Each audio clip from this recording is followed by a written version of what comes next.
245, el proyecto de, algunos le dicen reformas al código, 3 códigos, pero al final se quiere adecuar un sistema nuevo con un sistema en el fondo consiste en lo siguiente: ya hay un sistema penal acusatorio donde se establece la posibilidad de llegar a acuerdos con respecto a aquellas personas que están siendo investigadas. Esa modalidad quiere llevarse a cabo o establecerse en aquellos casos en los que todavía se están sustanciando bajo las reglas de lo que se llama, por lo menos yo lo llamo así, el sistema penal mixto, que son todos esos otros casos que ocurrieron y se están investigando antes que entrar en vigencia. Aquí, en el primer distrito judicial, antes de la vigencia del sistema penal acusatorio. Entonces, lo que se quiere, entre otras cosas, con ese proyecto de ley, porque acordémonos que en ese proyecto de ley esa es una de las normas que forman parte del mismo, se está buscando esa posibilidad de manera tal que el Ministerio Público cuente con una herramienta que facilite que en un tiempo relativamente corto se puedan resolver esas causas penales. Mucha gente está interpretando que eso lleva a la impunidad. Hombre, primero hay que entender lo que implica un acuerdo dentro de un proceso penal y parte de premisas muy concretas. En primer lugar, yo voy a llevar un acuerdo contigo siempre y cuando el que está siendo investigado acepte la comisión del acto delictivo. A partir de ahí vamos a ver lo que tú me puedes suministrar como información, hasta dónde tiene la relevancia suficiente para determinar todos y cada uno de los que han participado en el acto delictivo, si hubo acto de corrupción, cuánto recibieron lo que tienen que devolver, pero sobre la base de que eso no permite la impunidad. Tienes que aceptar la comisión del acto delictivo. Y tiene que pagar. Obviamente. Lo que hay que entender es que precisamente de eso se trata un acuerdo. Lo que pasa es que en Panamá, y no lo digo con ningún tipo de pretensión, no estamos preparados para eso. Cada vez que alguien escucha que un fiscal puede llegar a un acuerdo con una persona que está siendo investigada, la primera sospecha que surge es: quieren negociar para no condenar a nadie. No, esa no es la idea. Precisamente, una de las razones por las cuales forma parte de la capacitación el poder entender que esos nuevos instrumentos que estamos trayendo de otros países tienen como resultado esta situación.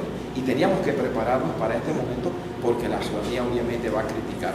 Un ejemplo rápidamente: un mensajero de una empresa, el dueño de la empresa está en el chanchullo, pero cae el mensajero.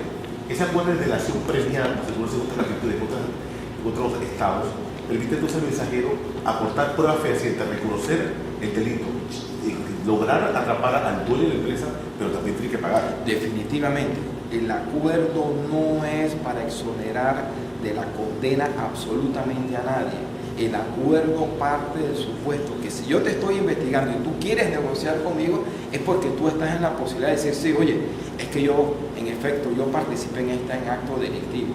Pero realmente a quien a usted les interesa es a quien recibió el dinero en última instancia, o el que me dio las instrucciones para que... Porque eso ocurre, ya ha ocurrido. Aquí hubo un caso, y la gente no lo quiere entender de esa manera, de una persona que supuestamente tiene una relación con una empresa comercial, pero cuando van a emitir el cheque no lo emiten a nombre de él, sino en nombre de su empleada. ¿Sí? Bueno, esas cosas ocurren. Para eso es ese tipo de acuerdo. Ese tipo de colaboración es necesaria, es fundamental, reitero, porque permite en un tiempo relativamente corto identificar a todos y cada uno de los que han podido participar en el acto delictivo. ¿Por qué lo quieren asociar como Odebrecht? Dice que una camisa a la medida de investigación. La pregunta que uno debe hacerse: mucho antes de Odebrecht ya se había aprobado el Código Procesal Penal, ya ahí estaban los acuerdos.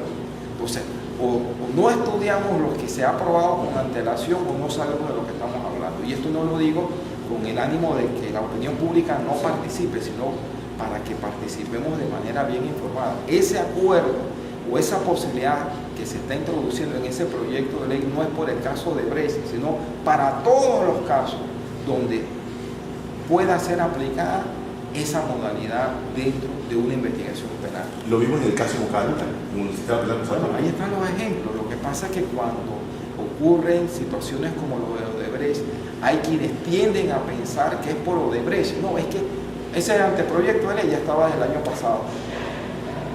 Los acuerdos en materia penal, desde cuando entró en vigencia el sistema penal acusatorio, estamos hablando de 2011, 2012. Así que la gente tiene que opinar, estar bien informado para que no estemos tergiversando las cosas.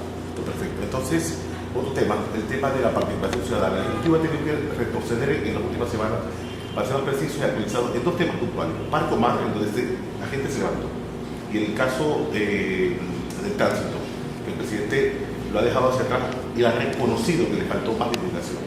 ¿Qué pasa en estos momentos? Bueno, ahí nos damos cuenta de la importancia, de la relevancia que tiene la participación ciudadana. La participación ciudadana, en la medida en que sea oportuna y eficaz, trae como resultado que las autoridades no solamente tengan que escuchar, sino que en aquellas posibles decisiones que se van a adoptar o se han adoptado y se percatan que va a ser más el perjuicio que se va a causar, se puedan hacer las correcciones a tiempo. Y esos son dos ejemplos fundamentales, que no son los únicos, pero enhorabuena que haya habido esa participación suficiente y necesaria para que se pueda remediar o evitar posibles perjuicios en el caso del parque Omar, sobre todo. Ahora, la gente se entera cuando ya está la acción tomada, y cuando vienen estas bataduras que el Ejecutivo tira hacia atrás. Bueno, es que eso consulta. también forma parte de la cultura democrática. Las consultas tienen que hacerse previamente, no con posterioridad. ¿Hasta cuándo vamos a estar en esto de entender, comprender que hay temas que antes de tomar la decisión la ley obliga, señala, establece?